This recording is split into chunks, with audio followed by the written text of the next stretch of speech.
ఇవాళ మిర్చి రైతు కన్నీళ్లు పెడుతున్నటువంటి పరిస్థితి ఉన్నది. ఇక్కడే కాదు, ఆంధ్రప్రదేశ్లో అదే పరిస్థితి ఉన్నది. దేశవ్యాప్తంగా మిర్చి రైతుకు అదే పరిస్థితి ఉన్నది. మరి ఆంధ్రప్రదేశ్లో మిర్చి రైతులకు ఇబ్బంది కాగానే చంద్రబాబు నాయుడు గారు హుటాహుటిన ఫ్లైట్ వేసుకొని ఆయన పోయిండు.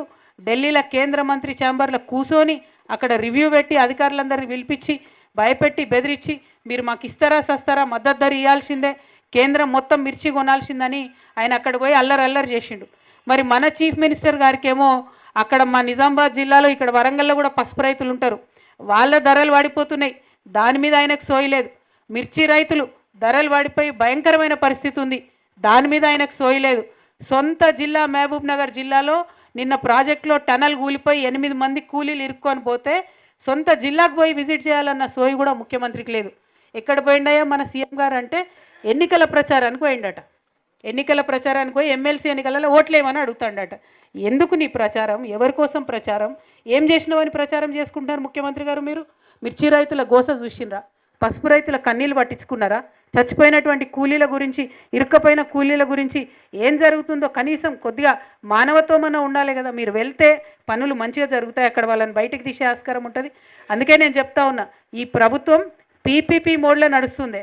పీపీపీ మోడ్ అంటే ఏంటంటే, ఒకటి ఫస్ట్ పి ఫోబియా. ఏం ఫోబియా పట్టుకుంది రేవంత్ రెడ్డి గారికి?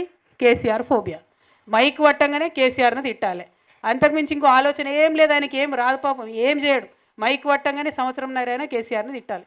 ఒకటి కేసీఆర్ ఫోబియా. రెండు, ఇంకోటి ఏముంటుంది? పాలిటిక్స్. ఇక తెల్లారులేస్తే పాలిటిక్స్ ఇదే పాలిటిక్స్.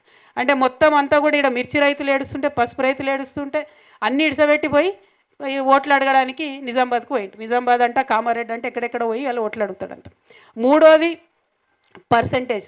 ఏంది పర్సంటేజ్? మీ అందరికి కూడా తెలుసు. బయట ప్రతి ఒక్కరు గల్లీ వరకు కూడా 10% సర్కార్ అని పిలుస్తున్నారు రేవంత్ రెడ్డి గారిని. అందరు ఇంకా మాకైతే అడ్రస్ కూడా చెప్తురు, అక్కకి ఫలాన్ చోటకపోతే గడ పర్సంటేజ్ ఇస్తే పనులు అవుతున్నాయని. సర్పంచులు ఉండొచ్చు ఇక్కడ మన వాళ్ళు చాలామంది, మీకు ఎవరికి బిల్లులు వస్తలేవు. కొంతమంది హుషారు ఉన్నోళ్ళు పోయి తెచ్చుకుంటారట పర్సంటేజ్ ఇచ్చి. మరి ఆలోచన చేసుకోండి ఒక్కసారి. సో ఎంత భయంకరంగా ఉందంటే ఇక్కడ ఈ ప్రభుత్వం పరిస్థితి. పర్సంటేజ్ తీసుకోవాలి, లేస్తే పొద్దుగాలు లేస్తే పాలిటిక్స్ చేయాలి, ప్రజాపాలన మాత్రం లేదు, వాళ్ళు చెప్పింది మాత్రం లేదు. అందుకే నేను అంటున్నా, ఇది పీపీపీ మోడ్లో నడుస్తుంది. ఇక ఇంకొక పీ కూడా యాడ్ చేయొచ్చు కావాలంటే. ఏం చేస్తుండే ఇక్కడ మీరు అందరు తెలుసు, పత్రికా మిత్రులు ఉన్నారు, మా కార్యకర్తలు ఉన్నారు.